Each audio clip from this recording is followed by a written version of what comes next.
Claude Virault, vous êtes médecin, psychiatre, vous pratiquez l'hypnose depuis plus de 30 ans, vous dirigez un institut de recherche et de formation à l'hypnose qui s'appelle Émergence à Rennes et à Paris. Cet institut propose des formations à l'hypnose pour les professionnels de santé. Vous avez présidé la Société internationale d'hypnose, participé ou organisé de nombreux congrès en Europe, des congrès internationaux, rédigé de nombreux articles, signé un livre aussi qui a été coécrit avec le médecin anesthésiste Franck Bernard qui s'intitule Hypnose, douleurs aiguës et anesthésie. Il est paru en 2018. Et aujourd'hui paraît chez Robert Laffont ce livre, Hypnose et auto-hypnose, au cœur d'un voyage pour votre santé, paru chez Robert Laffont avec une préface de Bertrand Piccard. On y reviendra tout à l'heure. Donc, comme je le disais, vous faites de la formation, surtout pour les professionnels de santé. Et ce livre, vous l'avez conçu, pensé, écrit pour qu'il soit accessible au plus grand nombre et pas seulement au personnel médical. C'était une nécessité pour vous? Oui, oui, c'est une nécessité. C'est une nécessité. Comme vous le disiez, je pratique l'hypnose depuis 30 ans. En fait, j'ai été formé en 86, donc ça fait 35 ans. Ah oui, Voilà, même. j'étais interne en psychiatrie à l'époque. Et quand je me suis formé à l'hypnose, ce terme-là était très ambigu. Depuis, il y a eu beaucoup d'évolutions, beaucoup de pratiques, beaucoup de recherches, il y a beaucoup de praticiens. Et pourtant, le concept, l'idée d'hypnose reste un peu flou. Or, il y a aujourd'hui beaucoup de gens qui cherchent à être soignés grâce à l'hypnose, qui cherchent un professionnel de santé et qui ne savent pas très bien dans quelles circonstances ils peuvent avoir recours à l'hypnose, qu'est-ce que l'hypnose peut leur offrir, comment ça va se faire un soin par hypnose. Donc il y a encore des sortes d'ambiguïté. Et après toutes ces années donc sur le terrain, ça fait déjà presque 10 ans que j'ai envie d'écrire ce livre. Mais Il était temps de le faire alors. Je trouvais que je n'étais pas encore prêt. Et il y a maintenant 1 an et demi, voilà, je me sentais prêt à écrire ce livre parce que c'est beaucoup plus difficile de parler d'hypnose au grand public que moi j'ai l'habitude de parler aux professionnels. Bien sûr. Donc le langage, les techniques, les méthodes, les logiques de soins sont partagées. Oui. Tandis qu'ici, il a fallu que je m'adapte à ce que les gens ont besoin de savoir, ce que les gens attendent, ce que, en fait pour tranquilliser. Voilà. Alors je parlais tout à l'heure de la préface de Bertrand Piccard. Alors Bertrand Piccard, il est extrêmement connu en tant qu'aéronaute, en tant qu'explorateur. On sait peut-être un petit peu moins qu'il est psychiatre, qu'il a une formation de psychiatre et qu'il a pratiqué l'hypnose lui aussi. Bien sûr. Alors ouais. dans la préface, il écrit ceci: quoi de mieux que l'hypnose pour trouver le chemin de ses propres ressources et pour les développer? Point d'interrogation, pour activer la créativité qu'il y a en chacun, pour changer d'altitude et de direction et entrer dans une relation plus intime avec soi-même, apprivoiser les forces de sa conscience tellement nécessaires pour vivre et évoluer. Donc lui-même, vous le connaissiez donc si vous lui avez demandé cette préface. Oui, on se connaît depuis 20 ans, depuis le premier congrès, en fait, c'est un petit peu plus de 20 ans d'ailleurs, le premier congrès important d'hypnose qui a eu lieu en 97. Et donc on s'est rencontrés à ce moment-là. Évidemment, on a eu des chemins divergents, mais nous sommes psychiatres tous les deux, nous sommes comment dire, concernés par l'humain au quotidien tous les deux.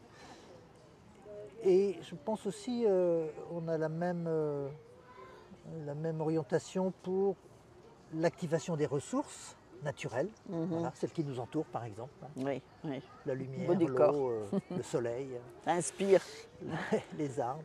Et, mais sous des angles différents bien sûr, puisque lui il a piloté ce fameux avion Solar Impulse pour faire le tour du monde sans essence, enfin, ou sans carburant.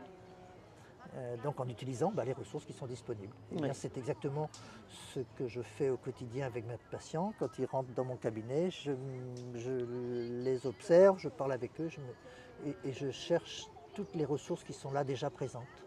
Alors, vous reparlez de Bertrand Piccard quand il est question dans votre livre d'auto-hypnose, on y reviendra tout à l'heure, qu'il pratique. Donc, c'est quand même intéressant de le savoir, Ben je oui, trouve. oui. Oui. Alors, le livre, pour le présenter, hein, puisqu'on a envie de donner l'envie encore de le découvrir, de le lire, vous l'avez conçu en 3 grandes parties. Une première partie, c'est faire connaissance avec l'hypnose. Après, la pratique, comment la pratique-t-on? Et puis, vous parlez ensuite du processus thérapeutique global. Vous racontez l'histoire de l'hypnose et c'est formidable de découvrir que tout à coup, l'hypnose, c'est vraiment pas une pratique moderne d'hier. Ah non, alors. C'était une pratique qui existait il y a 200 ans. Et même plus, puisque on situe le tout début, donc la préhistoire en quelque sorte de l'hypnose médicale. Oui, l'hypnose médicale. À peu près en 1780, donc Oui. ça fait 240 ans. Oui. Et donc forcément, sur cette longue période, elle a eu beaucoup de phases différentes, d'évolutions. Elle s'est toujours mise, l'hypnose, au plus près des connaissances de l'époque. Elle a souvent d'ailleurs précédé les connaissances de l'époque, peut-être qu'on y reviendra.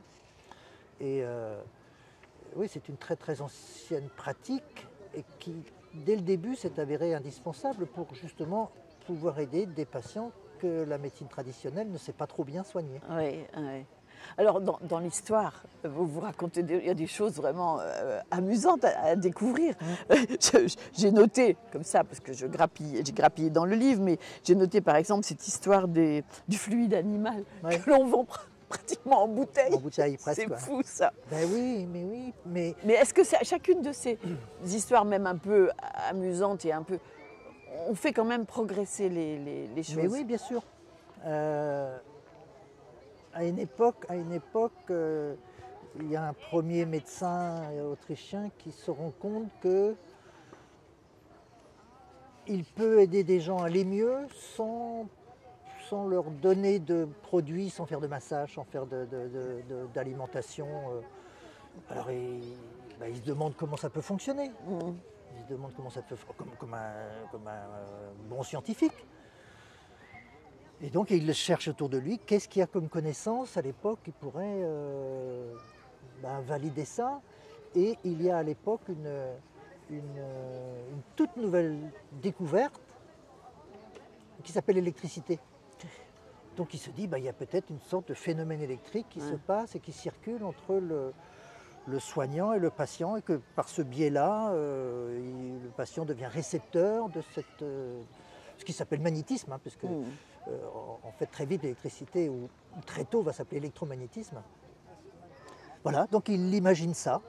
Et comme à l'époque, on vient d'inventer ce qui s'appelle, ce que vous mettez dans votre lampe torche, ou la pile électrique, à l'origine c'est une bouteille de Leyde, il imagine qu'en chargeant des bouteilles comme ça, de magnétisme, il va aider les gens à aller mieux.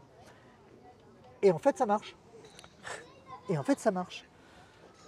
ça marche même très bien. Ce qui fait qu'il va y avoir en fait 2 enquêtes ou 2 études scientifiques pour s'intéresser à ce phénomène, à ce processus-là, qui vont dire, non, en fait, on n'a rien trouvé d'électricité, on n'a rien trouvé de magnétisme entre le patient et le thérapeute. Alors donc la connaissance scientifique est mise en défaut, et ça c'est un drôle de moment dans l'histoire de la médecine. Il y a des beaux moments dans l'histoire de la médecine. Ces chercheurs-là qui s'intéressent à ce phénomène qui va s'appeler hypnotique vont dire, en fait pas du tout, c'est pas l'électricité qu'il faut que les gens aient bien. S'ils vont bien, c'est parce qu'on leur donne du temps, on les met dans une ambiance particulière, et ça stimule leur imagination. L'imagination qui entre dans le domaine scientifique. Mais oui, donc l'imagination, tout le monde sait ce que c'est que l'imagination. Ouais. Moi, je peux m'imaginer qu'est-ce que je vais faire ce soir, qu'est-ce que je vais faire dans un mois, qu'est-ce que j'aurai envie. Et bien cette imagination peut soigner. C'est formidable. Ça. Mais dans toute cette histoire de l'hypnose, il y a des moments de grand succès, enfin voilà, on s'y intéresse beaucoup, etc. Et puis tout à coup, et puis il y a aussi des moments de déclin où on Tout à fait, l'oublie comme si on n'y croyait plus. ouais. Vous racontez tout Ouais. ça aussi. Ben oui, mais oui, parce que le 19e siècle est, comment je dirais, il est curieux, il est Oui. ouvert à beaucoup de disciplines, à beaucoup de pratiques, dont l'hypnose. Mm. Bon, donc on utilise l'hypnose, mais on veut savoir aussi comment ça marche. Oui, c'est Donc ça. il y a en particulier ce très très grand professeur de neurologie français, donc mondialement connu, qui s'appelle le professeur Charcot, et ben, qui va s'y intéresser, qui se dit, peut-être ça peut soigner, très bien, mais comment ça marche? Comment ça marche? Donc il va passer des années à essayer d'étudier, à étudier comment ça peut se faire que en modifiant la manière de fonctionner du mental d'une personne, tout d'un coup, on peut lui mettre une aiguille dans la jambe et elle ne ressent plus. Comment ça marche? Ça, c'est tout C'est incroyable. l'intérêt du livre, Donc ça le passionne. de découvrir tout N'empêche ça. qu'ils ne vont pas trouver de réponse. Mm. Et comme souvent, quand la science ne trouve pas de réponse, elle dit on n'a pas de réponse, donc on laisse tomber et on passe à autre chose. Alors dans le livre aussi, ce qui est marquant, c'est votre propre curiosité personnelle par rapport à la physique, par exemple. Alors vous vous intéressez, vous nourrissez finalement pendant ces 30 années et plus de pratiques, vous vous nourrissez d'études scientifiques que vous allez découvrir, la physique quantique, les découvertes faites sur l'ADN et toutes ces Ouais. choses-là. Vous êtes très, très intéressé Mais oui, par tout ce qui peut mais je nourrir. crois que c'est un peu la même démarche que beaucoup de gens qui non seulement veulent utiliser l'hypnose, moi dans mon cabinet j'utilise l'hypnose avec mes patients, d'une certaine manière, qu'importe le substrat scientifique ou Oui, bien sûr. d'une Ouais. certaine manière, peu importe comment ça marche. Oui. Du moment que ça Vous marche. savez, on a utilisé des tas Ouais. de pharmacopées pendant des siècles et des siècles sans savoir comment ils marchaient. Et c'est encore vrai aujourd'hui d'ailleurs. Bon, n'empêche qu'à un moment donné, où certaines personnes ont envie d'essayer de comprendre. Alors moi j'ai eu envie d'essayer de comprendre ce que je faisais, comment ça fonctionnait, toujours avec l'idée de pouvoir peut-être l'utiliser mieux, de la diffuser mieux, puis de faire avancer aussi les connaissances. J'ai fait comme d'autres, quoi. Je suis allé chercher des idées à droite à gauche, mais que j'ai reçues aussi dans les congrès, dans des publications, dans des articles, dans des livres. Et vous parliez de la physique quantique, forcément la physique quantique est très inspirante. Elle est inspirante parce que l'hypnose reste encore un peu étonnante, un peu surprenante, peut-être même on pourrait dire contre-intuitive, c'est-à-dire que contre-intuitif parce qu'on se dit c'est pas possible qu'en faisant des choses si simples, on puisse aider des gens avec des difficultés aussi importantes. Donc il y a quelque chose qui est curieux. Et pourtant, dans la physique quantique, quand elle a été découverte, et encore aujourd'hui, elle est aussi étonnante. Elle est aussi étonnante parce que elle décrit le monde d'une manière pas exactement comme on décrirait le paysage ici, quoi. Et ça m'a beaucoup inspiré, en particulier un livre d'Étienne Klein que j'ai lu il y a presque 30 ans aussi, ou 25 ans, sur ce paradoxe très étonnant qui dit que là, l'endroit où on est matériel, est fait de particules, de solides, mais il est aussi fait d'une substance ondulatoire, impalpable. C'est quand même étrange. Et cette étrangeté, moi je l'ai. Et encore aujourd'hui, et je dis souvent à mes patients, pour moi l'hypnose reste un peu étrange. Je n'ai pas parlé, et j'aurais dû en parler très vite, du fait que quand on parle d'hypnose médicale, celle que vous pratiquez, c'est de l'hypnose ericksonienne. Oui, C'est donc oui. une rencontre avec Milton Erickson qui a été extrêmement importante Ouais. dans le chemin que vous allez prendre dans cette pratique. Ça, vous parlez de ce personnage Forcément. assez extraordinaire aussi. Forcément, parce que moi je connais le terme hypnose depuis que je suis enfant. puisqu'il y avait une bande dessinée mais célèbre à l'époque, en tout cas moi que j'avais beaucoup regardé, qui s'appelait Mandrake. Ah oui, je me souviens. Et Mandrake était un personnage, je crois qu'il faisait des sortes d'enquêtes scientifiques, enfin Ouais. des enquêtes policières, je veux dire, et il pratiquait l'hypnose. Alors il faisait des choses comme ça, il faisait de l'hypnose. Donc le terme hypnose, je le connaissais, des choses qui m'émerveillaient, moi, en tant qu'enfant. Après, quand me suis orienté vers la médecine, je me suis orienté, moi, tout de suite vers les choses concernant le cerveau. Oui. Mais j'ai découvert plus tard que ce qui m'intéressait, c'était pas tout à fait le cerveau, mais la conscience. Ah oui, la La conscience. conscience, Le grand chapitre du livre aussi. ce processus un peu curieux qui fait qu'on est en lien tout de suite, en échange, en communication. Ouais. Donc le cerveau, bien sûr, mais il y a quelque chose de plus large peut-être que le cerveau. Et donc le cerveau, la conscience, et puis l'hypnose, ben voilà, j'ai retrouvé l'hypnose dans les premiers textes ou des premières choses qui m'ont intéressé en médecine. Voilà, j'ai fait mes études de médecine. Personne à l'époque ne pratiquait plus l'hypnose médicale, ou alors de manière extrêmement limitée. Et pour deux raisons. Une, vous avez dit tout à l'heure qu'il y a eu des périodes de déclin, c'était la fin d'une période de déclin. En fait, on ne sait jamais quand on est à la fin d'une période de déclin. Hein. Bien sûr, bien sûr. C'est seulement quand on est Oui, dans la quand période on de est- renaissance qu'on s'en rend compte. C'est un peu comme les patients. Hein. Souvent, ils ne savent pourquoi ils allaient mal que quand ils commencent à aller bien. Vous voyez, comme si quand on commence à revenir vers la lumière, on Ouais. voit pourquoi on était dans l'ombre. Ouais. Et cette hypnose, donc il y avait le déclin parce qu'il manquait de support scientifique. Et puis déclin aussi parce que l'hypnose était restée avec ses habits du 19e siècle, c'est-à-dire aussi une interaction, une relation entre le patient et le thérapeute dans lequel il y a on appelait ça l'hypnose directive, c'est-à-dire que Oui. le thérapeute était en position très très haute et donnait des ordres et s'imposait beaucoup. Or, cette hypnose-là, si elle avait des succès, et peut-être même un peu plus au 19e siècle, petit à petit, les patients ils ne s'y retrouvaient pas très bien dans ce système-là.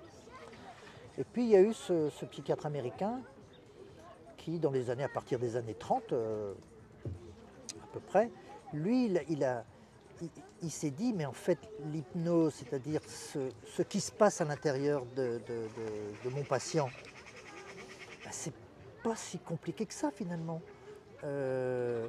Moi, je peux être conscient actuellement, là, tout de suite, de notre entretien. Et puis, si tout d'un coup, on s'arrêtait quelques minutes, je regarderais les canards, je regarderais les arbres. Tout d'un coup, je penserais à une autre forêt, tiens, une autre forêt de mon enfance. Ou hop, tout d'un coup, viendrait un souvenir et ma conscience serait partie ailleurs. Oui. Oui. Et donc, lui, il a compris ça, probablement le premier, que ce tout petit voyage de conscience que je viens de vous exprimer est un état particulier de la conscience, c'est celui-là qui est activé en hypnose.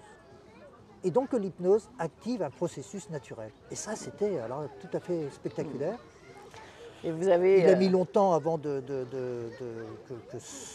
cette idée-là soit reconnue, mais ça n'empêche que ça a eu un effet peut-être un peu imprévu, je ne sais pas trop, mais en tout cas étonnant, c'est que l'hypnose par injonction directe ne fonctionne qu'avec une petite partie des gens, on dit 25%, 30%. Parce que c'est un état fabriqué, parce que c'est un état imposé, parce que il y a une contrainte. Alors que dans cette hypnose basée sur la communication et qui va intégrer votre manière à vous d'activer ce processus de conscience modifié, ben ça permet à tout le monde de pouvoir profiter de l'hypnose. Alors, on découvrira dans le livre plus de précisions Ouais. sur ce qu'est cette méthode ericksonienne basée sur 3 dimensions, motivation, coopération, confiance, etc. Ça, c'est très important.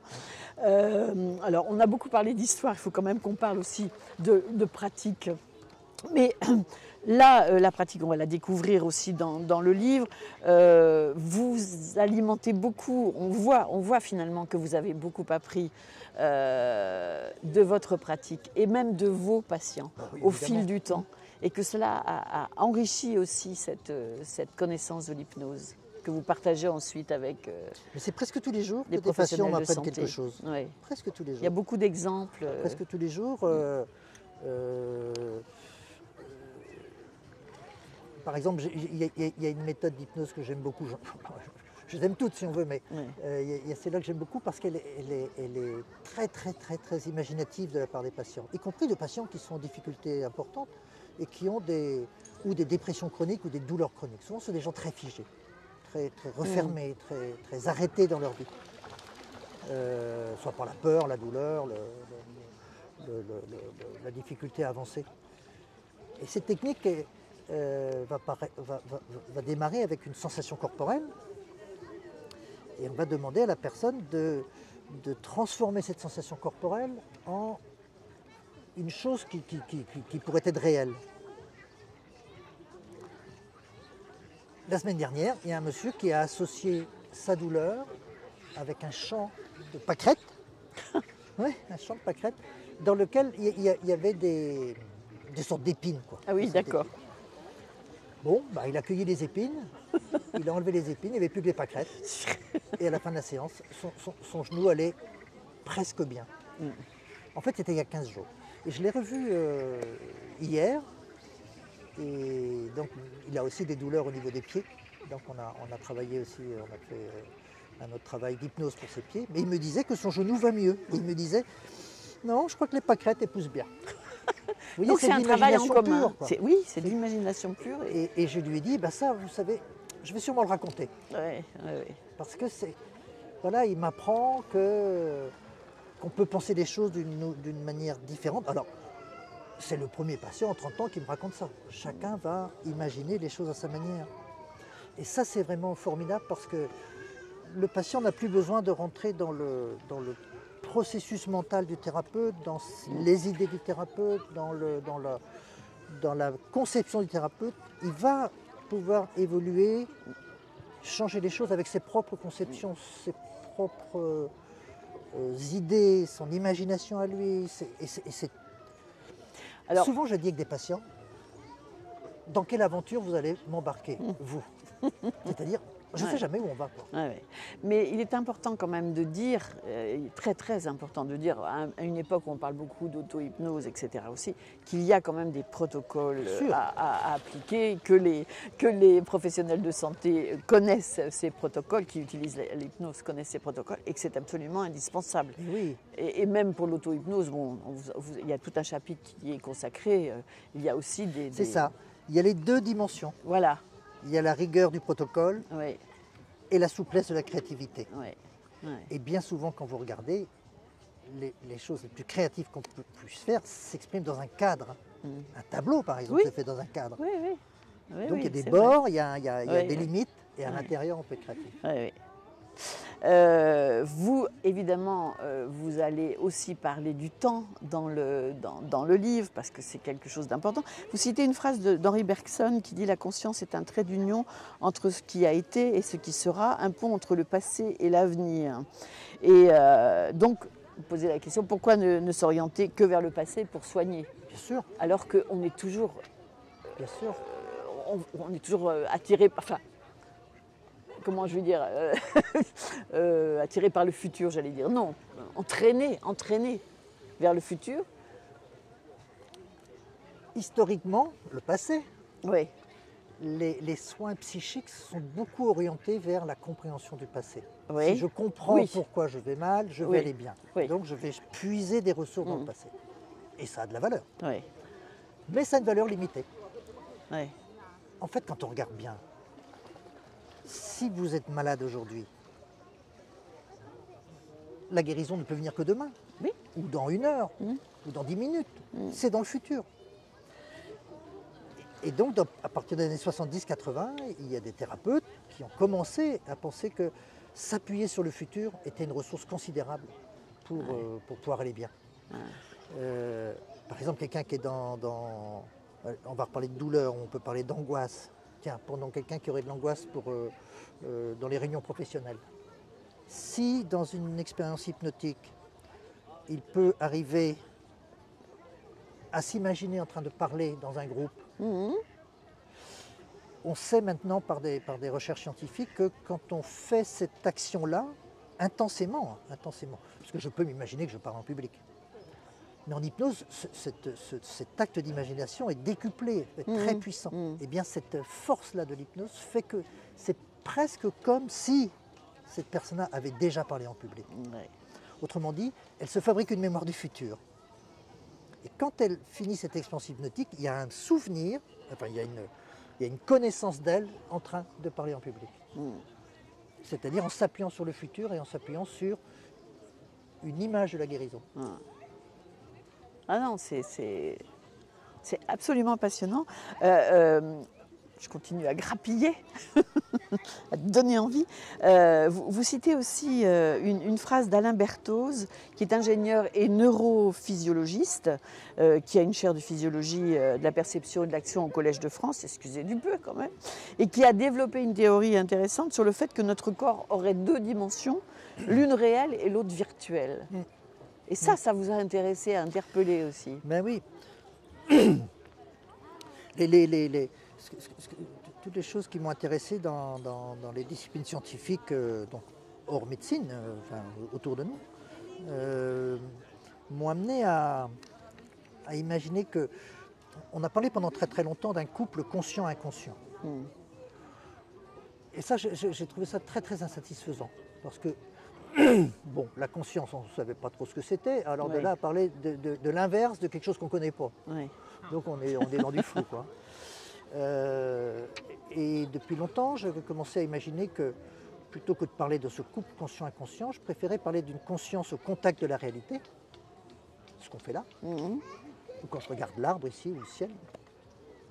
Et puis une conscience qui me permet de penser le futur, de penser à un autre lieu, d'imaginer ma douleur autrement, d'imaginer que je suis enveloppé d'un système de protection.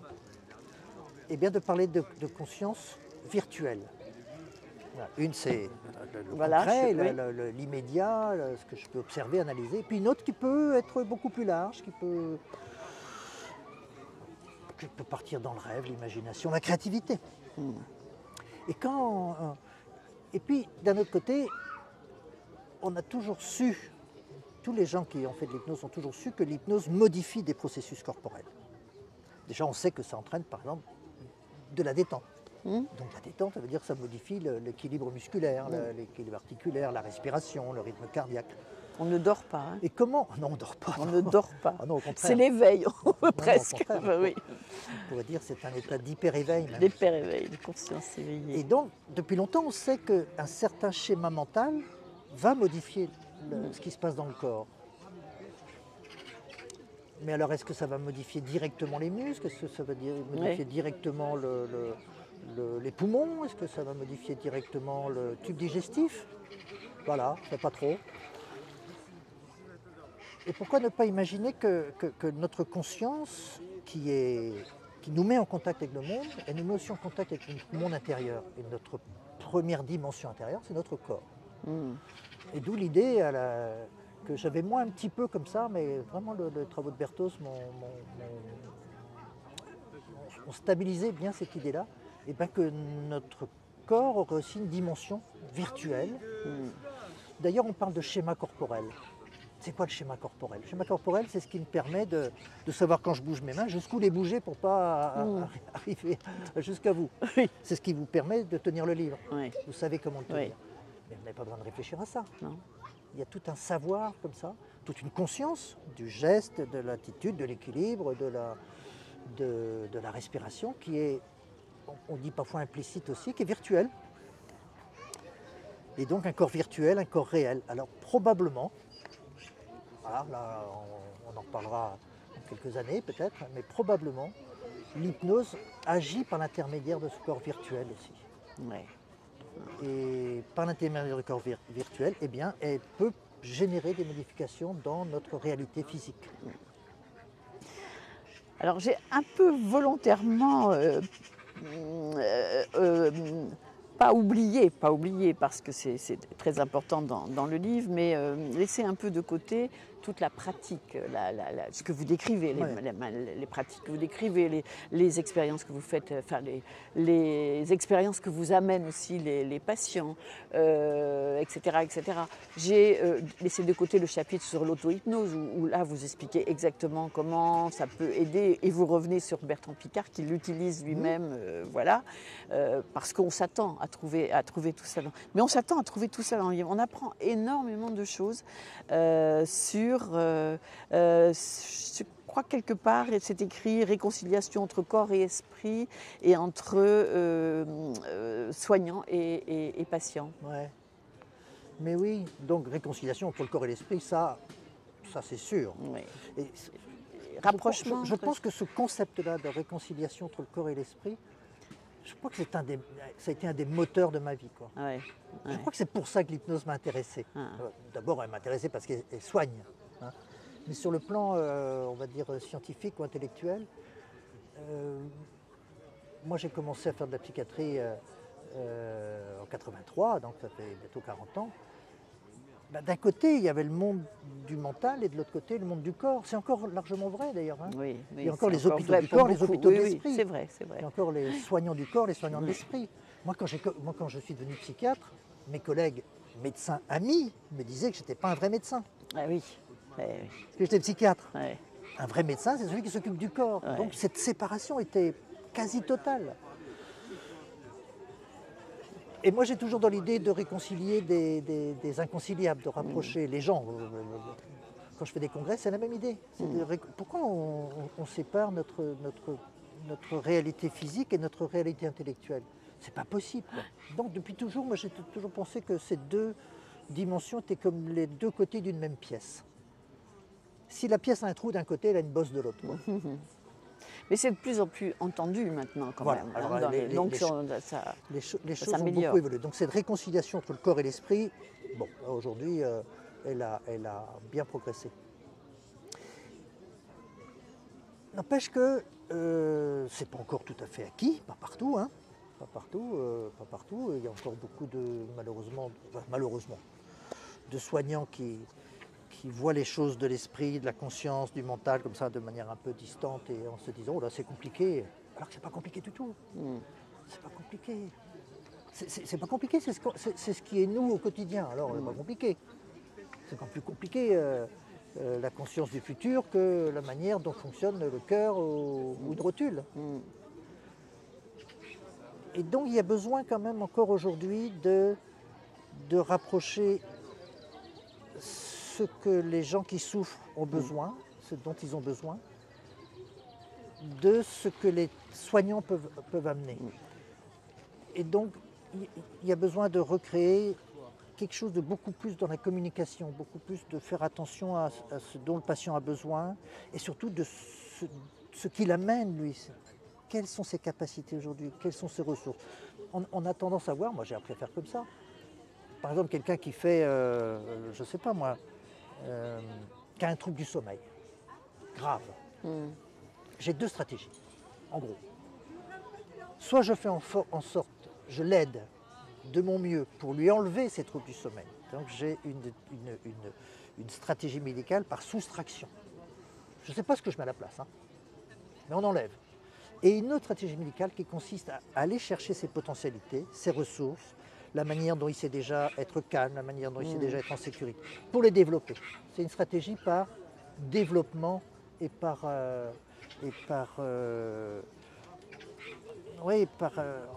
en grandissant, pour grandir. Et ça, je trouve que c'est important.